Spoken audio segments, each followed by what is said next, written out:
السلام علیکم۔ ضروری نہیں ہمیں درست شخص سے محبت ہو، اور یہ بھی ضروری نہیں ہر شخص سے برا ہو، مگر کچھ چیزیں ایسی ہوتی ہیں جو مقدر میں نہیں ہوتی۔ ہاں، وہ ہر شے پر قادر ہے، برے کو بہتر اور بہتر کو بگاڑ سکتا ہے۔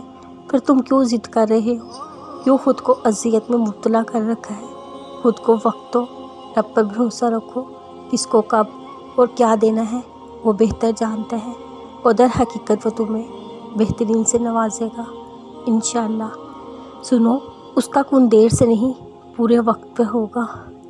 کتنا کچھ ہونے کے بعد، کتنا کچھ سہنے کے بعد، مایوسی، تنہائی، یقین، دعا، انتظار کے بعد سجدہ کرنا سکھایا جاتا ہے۔ اور جب تمہیں لگے تم کمزور پڑ رہے ہو، اس وقت یاد کرنا جب تم اکیلے تھے، جب کوئی نہیں تھا تمہارے پاس، تنہا تھے تم، اور پھر وہ صبر، وہ یقین، وہ حوصلہ تمہیں گرنے کے بعد دوبارہ سہارا دینے والا بس وہ ایک ہی تھا، جس کا نام اللہ ہے۔ اللہ کو اپنی خوشیاں بھی اسی طرح بتایا کریں جیسے اپنے دکھ بتاتے ہیں۔ اپنے نصیب سے گھبرانا کیسا؟ تمہارا نصیب تو اس نے لکھا ہے جو دلوں کا مالک ہے۔ کبھی کبھی انسان بہت بے بس ہو جاتا ہے، اسے چاہ کر بھی خاموش ہونا پڑتا ہے۔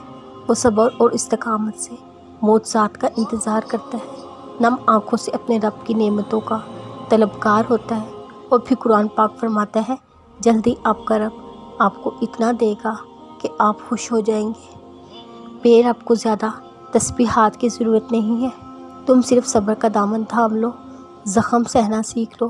تمہارے زخم جتنے گہرے ہوں گے تم اتنا ہی اپنے رب کو محبوب ہوگے۔ آزمائش مستقل رہتی ہے، نہ یہ مرحلہ مستقل ہے۔ وہ جو عادل ہے وہ کفیل بھی ہے، وہ جو دور لگ رہا ہے وہ تمہارے قریب بھی ہے۔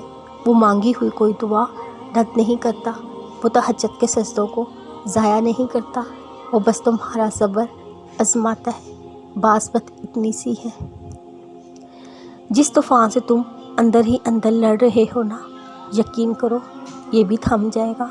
جس طوفان کے بعد کوسے خزاں آتی ہے نا، وہی کوسے خزاں تمہارے دل میں سکون بن کر اتر جائے گی۔ تمہیں سکون قلب حاصل ہوگا، تمہاری دعائیں قبول کر لی جائیں گی انشاءاللہ۔ اگر التجائیں رد ہونی ہوتی، اللہ کبھی نہ فرماتا مجھ سے مانگو میں عطا کروں گا۔ تمہاری زندگی کا اگلا باب دیکھنا کتنا حیرت انگیز ہونے والا ہے، تم بس اپنے رب پر یقین کرو۔